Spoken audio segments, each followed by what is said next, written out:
Hey now, welcome to episode number 61 of the Batman on Film vlog. This is the actual vlog. This is not my little preview teaser I did the other day. But like I Vlog said, before the vlog.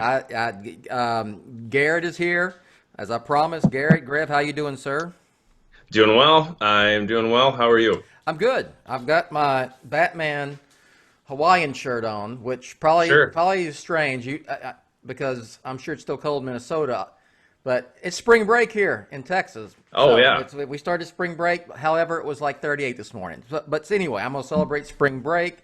The clocks are going forward an hour. Here we go, springtime. And I am back.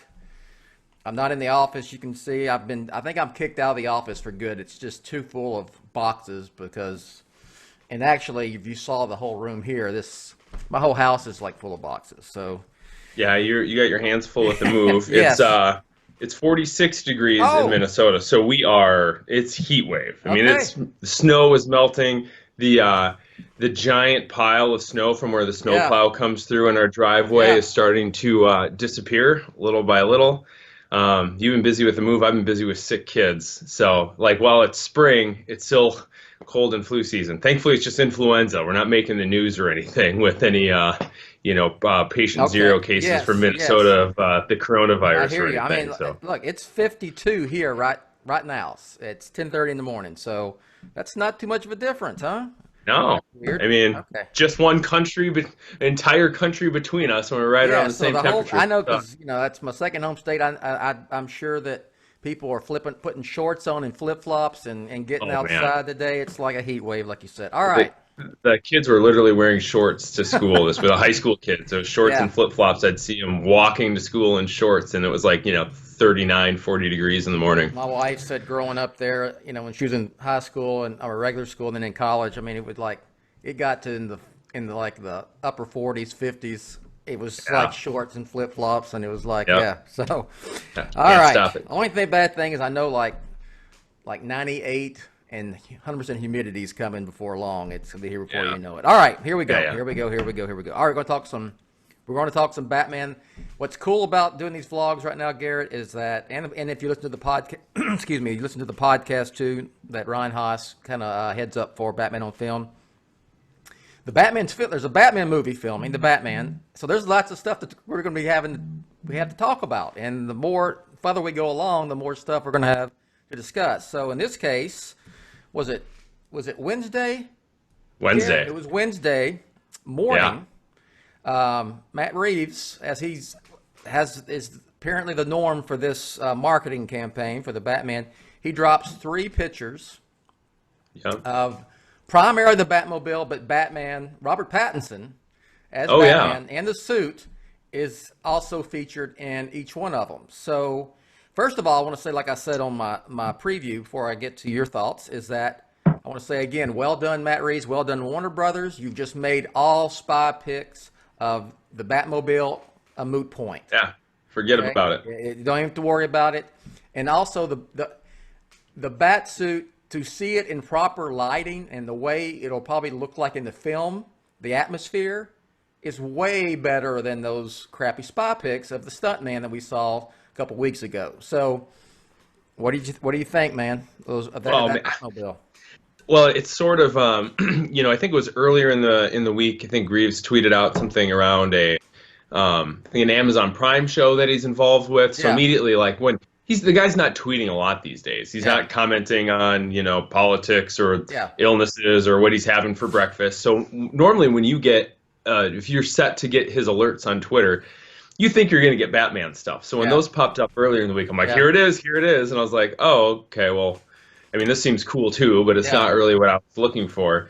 And then when those things hit, I was like, you know, really at first was like blown away by what I was seeing, just because it's so cool when we're getting this stuff. To your point, it's like every time we get together, whether I'm on the podcast with Haas or you and I get mm-hmm, together and do this, it seems like we get something new to talk about. mm-hmm. We're sort of past the days of let's talk about this old show or rank these villains to kind of Or keep just fun speculate, going. just Right, we're speculation. speculating, Yeah, right? yeah, And so I thought it was awesome. Obviously right away you're drawn to the car, the Batman Forever. I always think of It's the car, right? Yeah. Chicks dig the car. Yeah. Val Kilmer saying it. And so like I was, you know, they're very impactful pictures. I think right away I said like, well, Bill told us. He's been telling us, you know, it looks like a muscle car. It looks I like did tell you it was this, going to be a muscle car. Yes. this isn't a tank. It's this, you know, Bruce bought a car and used some higher end tech and souped this thing up. And you know, to be honest, that's always been my preferred Batmobile. Yeah. You know, when we first saw the Tumbler, I was like, ugh, Yeah. I don't know. Now in the film, I grew to love it, of course, but you know, I was always used to, you know, '60s Batman, you know, Batmobile. That's a car, right? That's a Lincoln that it's Yeah. based on. Yeah. And then obviously in '89, it's a little bit more avant-garde and gothic, Hmm. and but that sleek Batmobile look has always sort of been my preference. So it's awesome to get back to it. You know, as cool as, except for all the guns on it, the BVS Yeah. Batmobile looked. It was kind Yeah. of you know, Burton Batmobile mesh with It Tumbler to was. be something very similar to what we've seen. And this is both familiar enough to be the Batmobile, Yeah. but so totally different from what we've seen in live action that I was Yeah. pretty pumped. I'd heard it would probably be something. Well, of course, I said it was a muscle car, and it was. And then I heard it was going to look different than anything we've seen before with the cars, and it does. I mean, it's just, Yeah. you know, people. I've seen.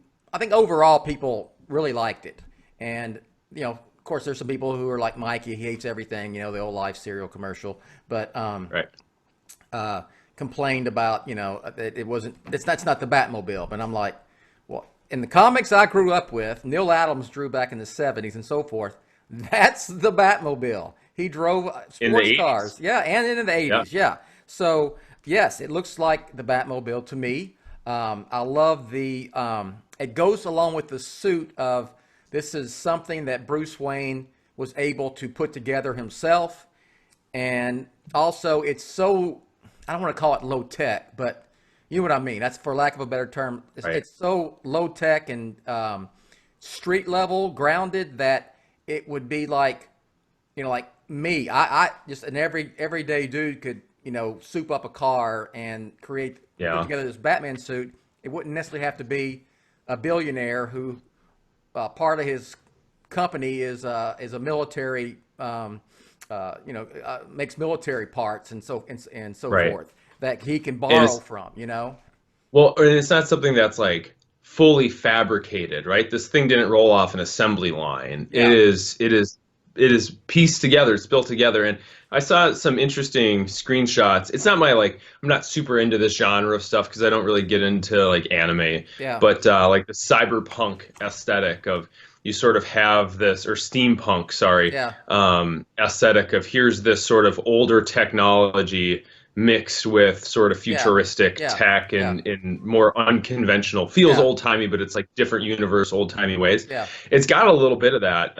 Sort of, you know, we've heard where the inspiration for this movies are coming from, you know, Chinatown and some things Yeah. like that. But some of these pictures have kind of this, you know, Blade Runner, RoboCop almost kind of feel to it. A little bit of kind of feels like the Bat DeLorean, Back to the Future stuff. Yeah. So you're seeing like all these little elements Yeah. come together in a way that's totally different for a Batman movie, which I'm on board with. So, and what did you think about just?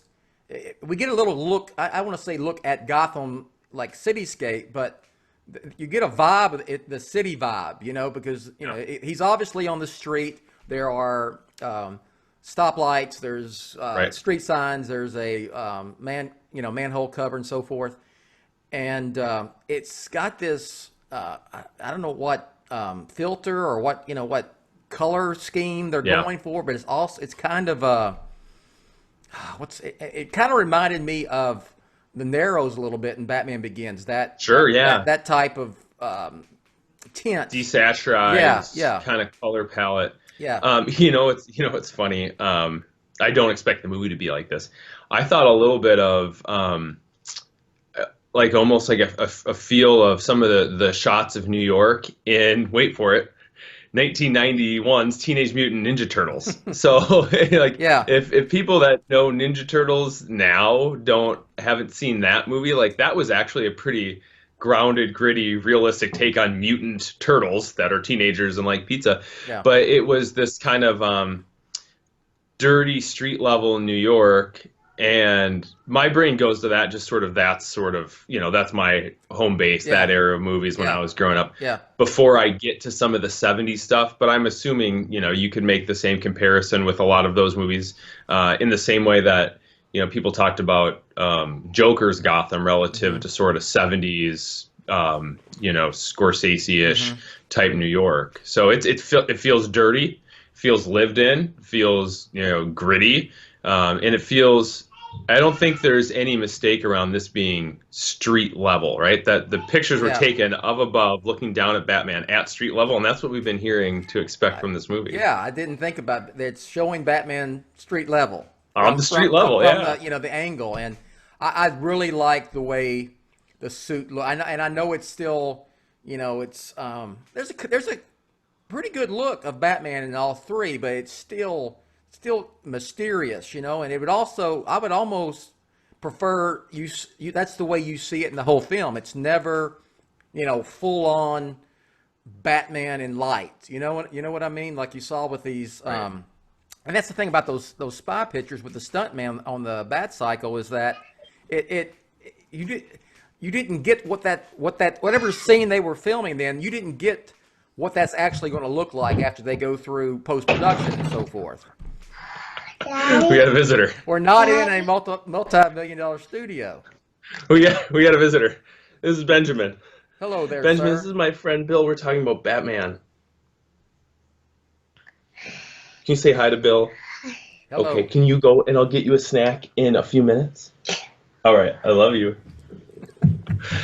That might just be a recurring segment when we get together. That's fine. So, Batman and Garrett's kids.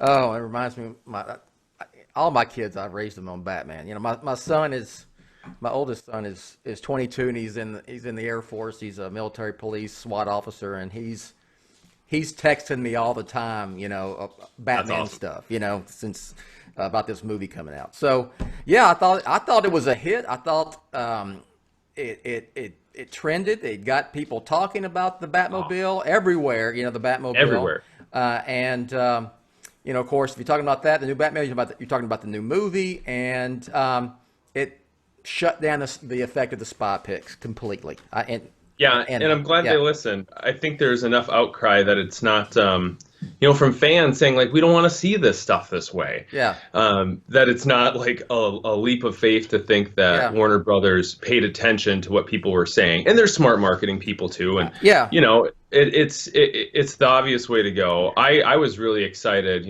talking about the bat suit, to see more of that, to see sort of this, a little bit of what does the below the waist look like, and how is the cape going to sit, and all of that. So that's great. Yeah. I get it's got a Lee Bermejo vibe to it, that suit. I mean, it's got, it really does. The straps and the Kevlar type quote unquote armor.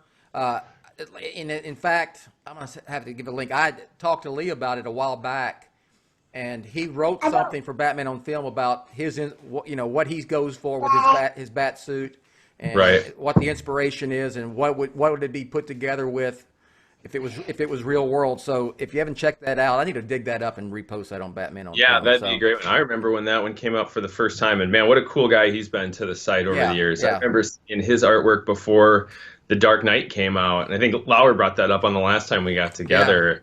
That's pretty rad. And I'll say this, because I've gotten into this conversation with people, and I've told you this before too. At some point in my life, I would like to see comic book page Batman on the big screen. Like, just give it a shot. Give it if the right director has the right vision for it. All right. So I'm sure as time goes on and the filming continues, we're going to get more stuff like this. And we're over a year, a year and a couple months away, but yes, that'll be here for you know it, but also we don't want to see everything all at once. Give us, a little bit of time, and then pick up, it'll pick up steam next January, and just tidal wave it all the way into I like into the slow June. burn. Yeah, absolutely. I like the tease. Absolutely. So, moving on to the previous Batman on film, Ben Affleck, and this is not a. And I want to be clear. This is not meant to bash Ben Affleck whatsoever. It's actually to praise the guy. I'm a Ben Affleck fan. I've been wanting Ben Affleck to play Batman since the early 2000s. Absolutely. I thought he would be a perfect young Batman when he was, when he was cast back in 2013. I was all on board, and I mean, I remember the first thing I thought is that dude's going to direct a solo Batman film because he's coming off of Argo. He's a fantastic In the town. He's in the town. He's a fantastic writer and director, and so I was not. I'm not happy that it turned out that way for Ben Affleck in his turn as Batman, and I feel bad for him in that regard. But essentially, he's come clean about the whole why he exited the part, and it's really what I've been saying all along. I really felt. I said I don't think this guy. I said, as far as writing and directing, can you imagine the pressure he had from, no. from not just from Warner Brothers, just from himself as well. That Ben Affleck, the Oscar winner from Argo, is going to write and direct the first solo movie after Chris Nolan, and you really have to have a passion to do that. You have to have there's a story you want to tell. Nolan had a take on Batman. He went in, went in and pitched it for Batman Begins. Matt Reeves went in with a very specific take. He said, "I went in and said, here's the way I would do it. If you don't want to do it that way, I understand. No, no love lost. Everything's fine." I just think the pressure was immense. And then with what happened with BVS, and then the Justice League debacle, that dude. And plus, I'm not going to harp on his personal stuff, but you throw that in as well. He's coming off of a flop with Live by Night. Right. Passion project of his, right? Yes, right. Very much so. That he kind of had to rush through because of his Batman obligations. Right. Filming Justice League, writing the Batman script. Everywhere he went, when he was doing press for Live by Night, everyone wanted to talk about Batman. Right. That's all he was asked about. So, well, and it hasn't changed with the road back now, or the way back. Yeah. It's the guy's gonna. I'm sure he's aware that this is going to be with him probably for the rest of his life. But Batman's been with him for most of his life. Yes. Like, this is a guy that loves Batman. He's loved Batman forever. He talked about the reason, one of the big things that led him to take the job for 2003's Daredevil is because he never thought he'd get a chance to play Batman. Yeah. And that was his way into, the tights, so to speak. Mm-hmm. And, I know, Bill, you've done I think you've been very kind in talking about Ben Affleck, and I think a lot of the trolls online don't give you credit for that. But Ben opened up a lot about these personal demons he's been battling, and I think it's fair to talk about, since he's brought them up. This is a guy that was battling alcoholism, going through, a traumatic time in his marriage that ended up in divorce. All those things together. Yeah. Geez, how much can a man take? Yeah. And you think about the pressures put on by fans and social media and the personal expectations and the studio expectations while you're having a problem dealing with an addiction, with a disease, and trying to figure out if you're going to stay married. And I read that article. I think you and I texted about it the day it came out, and I said, I'm awfully proud. Like, I don't know Ben Affleck, right? Yeah.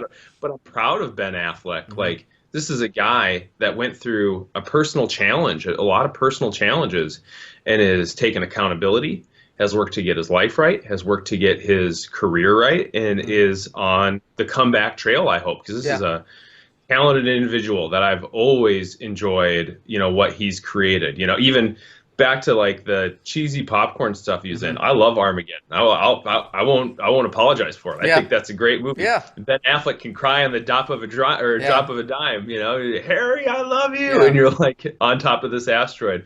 I wish we would have gotten something different, but I'm not going to mourn what we didn't get to the point that I'm not, going to celebrate, embrace what we are getting. That's foolish in my opinion. And that's, this. I'm even going to mention the movement and give it any sort of credence here on Batman on Film. Not, the movement is one thing. The online behavior by a lot of the people behind it is despicable, and for them to now you're going after Matt Reeves because Matt Reeves is directing the Batman, and these false claims that he stabbed Ben Affleck in the back. Oh yeah, the and steak emojis and all of that nonsense. The studio stabbed Ben Affleck in the back. That's all a bunch of bullshit. And Yep.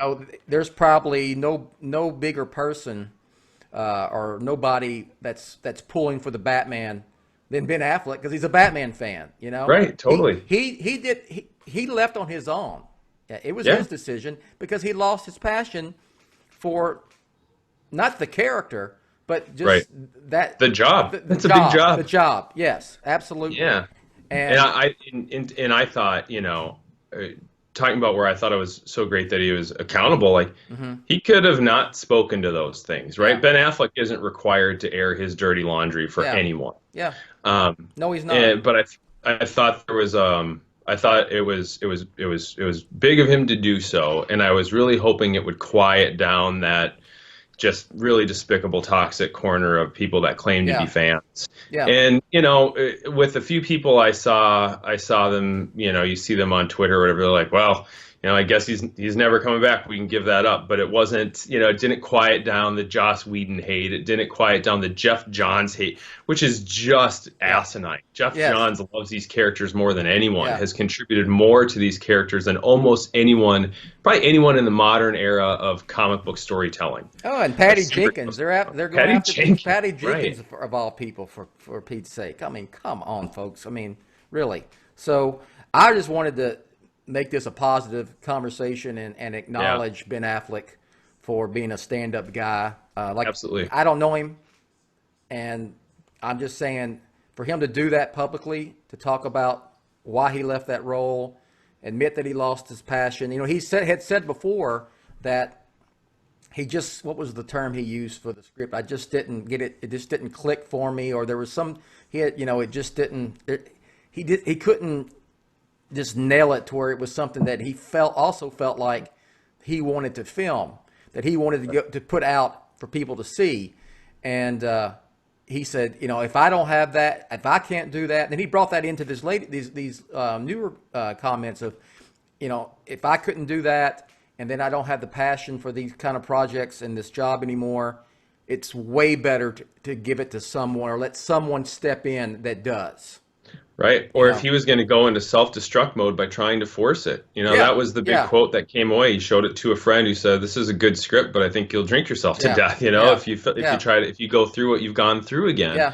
So that's a mature, that's a grown man, tough decision to make. Yeah. And good for him for making it. And I think, I didn't want to see Ben Affleck self-destruct, and I didn't want the output of another subpar movie about the character I love. So to see Ben Affleck healthy while we're getting very positive, news about the movie we are getting that looks great. We had to wait for it, but guess what? Patience isn't always such a terrible thing. And we've got the best of both worlds. Ben Affleck that looks like his career's on the right path and he's a healthy dude and getting better, and a good Batman movie on its way. So what's there to complain about? That's it. All right, so we're going to get out of here. Garrett, anything you want to plug? You just dropped the new Justice League review this last week, so that's on Batman on Film. Check it out, please. I am really digging that series. I mentioned before, I thought the last run with Scott Snyder, who I really love Scott Snyder's writing, didn't wrap up in a super fulfilling way, and I was a little bit apprehensive of what was going to come. And this Reign of the Superman storyline is great. Invasion of the Supermen ties back into the 90s Reign of the Superman storyline, which was one of my all-time favorites as a young boy growing up, getting into superhero comics. It's tons of fun. I think there's really good character work. You kind of get to see the role Batman plays in the League in a little bit different way with some shifting character dynamics. So check out the review and pick up the issues, because if you're not reading it right now, I think you'll enjoy it. All right, then. And you're on Twitter. Where can they find you? I am at Garret, Garret, Wato, WATO. So Garret, WATO. All right. Love to interact with you. You can find me at Batman on Film, and that's it for this show. Good stuff. The Batman is coming. Hashtag the Batman is coming. And let's don't rush it. Let's enjoy the ride. That's all I can say. This is part of it. We got this little morsel. Enjoy it for a while. We'll get something here soon enough, I would imagine. All right. So Batman on Film, authoritative, definitive. Garrett, you can do the rest of it there, sir. The Dadgum Original. The Dadgum Original. All right. We'll catch you next time.